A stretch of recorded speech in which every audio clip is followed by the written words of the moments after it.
Good morning, EdTech team. I'm here to tell you a little bit about my visual literacy project.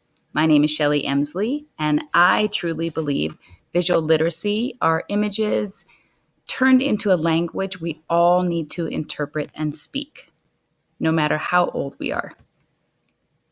I absolutely loved Canva and am completely addicted to creating in that program. The Chip Kids TED Talk was incredibly fascinating for me because I loved his simplicity that he made the most profound book covers with. If you take Jurassic Park and it's just an outline of a dinosaur, yet it's so powerful. So for this, my students and I are starting a water cycle project, and at the end, they are going to write a poem from any perspective of the water cycle. So they might be the raindrop, they might be the runoff, they might be the snow. And after that, they're going to make a book cover using Canva. When I pulled this up and shared it with my students, we talked about the simple background, the few words, and the raindrop symbol, instead of giving everything on the front cover of your book. You don't want to give the entire contents away. So when I pulled this up, it was very interesting because the kids immediately found what was wrong with this and what they did not like. So they told me I could have chosen a background with a little more blue tones that looked a bit more like the ocean, and award-winning novel and written by should have been a darker font. They did, however, like the One Drop Forever, that it implied they could infer something about the water cycle from the title. I cannot wait to see their book covers they create.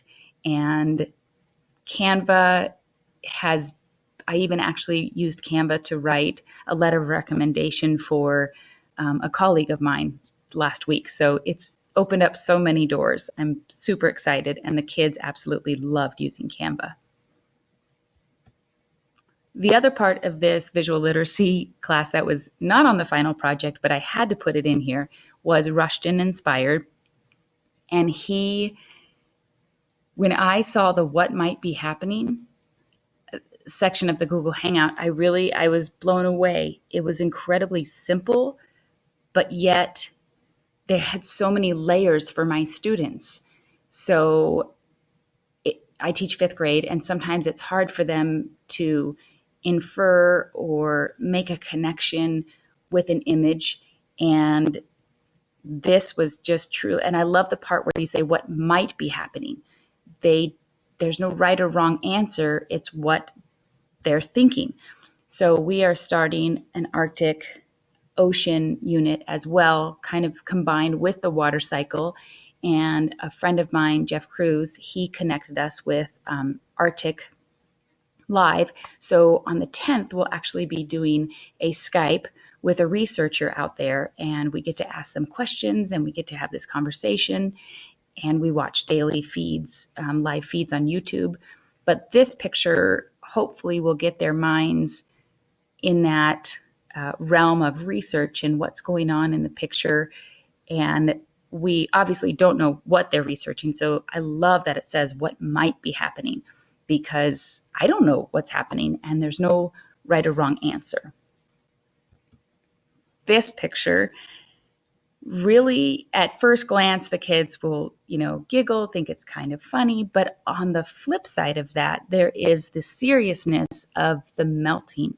So I love that this type of activity could, yes, bring the fun side to it. And, oh, it's cute. It's a polar bear. It's on a thing of ice. But yet get them to understand the effects, the cause and effect of what is happening with the melting glaciers, and not only, who's affected by it. It's not just humans, it's also animals. But yet it's in a light, I don't want to say lighthearted because I don't want to downplay that, but at the same time, it is lighthearted because it's a picture and the kids can infer from that. Maybe it was just one that floated away or broke off.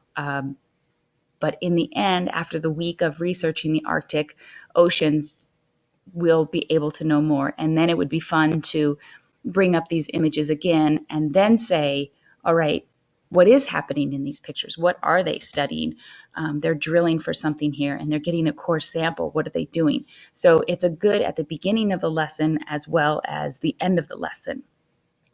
And that is just, I absolutely can't say enough about what might be happening. And in a nutshell, that's my visual literacy. Absolutely loved this 2-week class and had a really good time, especially with the picture resume as well. So thanks very much.